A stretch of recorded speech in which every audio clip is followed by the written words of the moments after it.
এরকম মাছের পাতুরি করে খেলে অন্য সব পাতুরির কথা ভুলে যাবেন। তা আমি এই পাতুরিটা কিভাবে রান্না করেছি আপনারা আমার বন্ধু হয়ে আমার পাশে থেকে রেসিপিটা দেখে নিন। নমস্কার বন্ধুরা, নিপাস কিচেন অ্যান্ড ব্লগে সবাইকে স্বাগতম। আজকে আমি আরেকটা নতুন রেসিপি নিয়ে আসলাম। তা আপনারা তো মাছের পাতুরি খেয়েছেন, কখনো মাছের ডিমের পাতুরি খেয়েছেন? তা আজকে আমি মাছের ডিমের পাতুরি করে দেখাবো।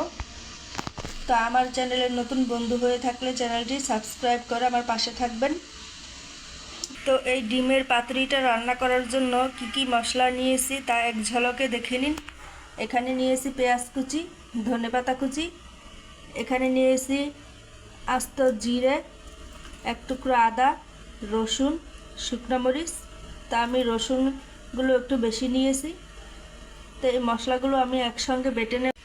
তো বন্ধুরা, ভিডিওটি স্কিপ না করে সম্পূর্ণ ভিডিও দেখে নেবেন কিভাবে আমি এই রেসিপিটা করি। তো বন্ধুরা, পাতুরি মানে কলা পাতা। তো পাতাতে আমি একটু সর্ষের তেল দিয়ে দিয়েছি, মেখে নেব।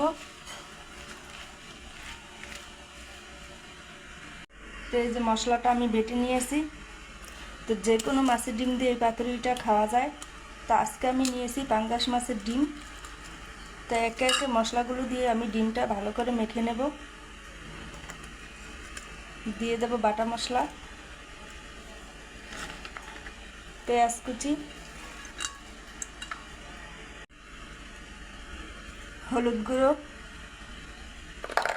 পরিমাণ মতো লবণ, আর দেব ধনিয়া পাতা কুচি। আর পাতুরিটার স্বাদ বাড়ায় সরিষা তেল দিয়ে দিলাম। এখন আমি সব কিছু মেখে নেব। ডিমটা আমি এরকম গোটা গোটা রাখবো না, মশলার সঙ্গে ডিমটা আমি ভেঙে মেখে নেব এইভাবে।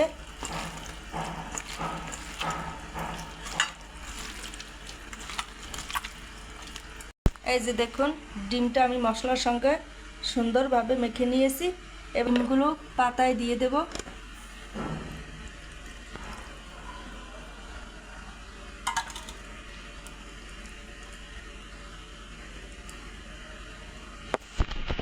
এই যে দেখুন, একটা তাওয়াতে আমি আরেকটা পাতা দিয়ে দিয়েছি। এবার এই ডিমের পাতাটাও দিয়ে দেব। রান্নাটা আমি বসিয়ে দিয়েছি। এবার অল্প আছে রান্নাটা করে নেব, ঢাকনা দিয়ে ঢেকে দেব। আপনারাও এভাবে একবার খেয়ে দেখবেন। এই ডিমের পাতুরিটা খেতে ভীষণই ভালো লাগে। এই যে দেখুন বন্ধুরা, কতটা জল উঠেছে। এই জলেই ডিমটা সেদ্ধ হয়ে যাবে।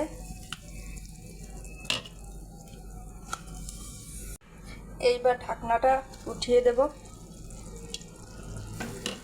ডিমটা সেদ্ধ হয়ে গেছে, এখন জলটা শুকিয়ে দেব।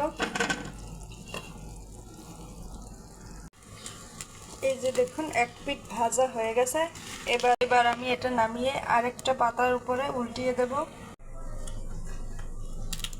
এই যে দেখুন কত সুন্দর ভাজা হয়েছে।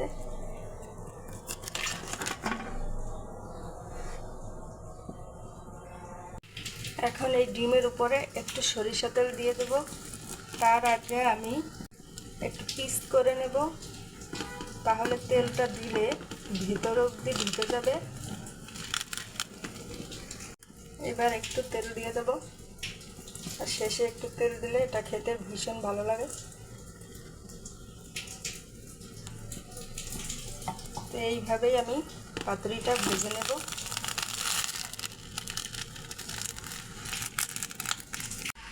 মাছের ডিমের পাতুরিটা হয়ে গেছে, নামিয়ে নেব। তা আপনাদের কাছে কেমন লাগলো অবশ্যই কমেন্ট করে জানাবেন, আর পারলে লাইক শেয়ার করে দিবেন। তো ভিডিওটি এই পর্যন্ত। আবার আরেকটি নতুন ভিডিও নিয়ে আসছি। ততক্ষণ আমার সঙ্গে থাকুন। সবাই ভালো থাকুন, সুস্থ থাকুন। নমস্কার।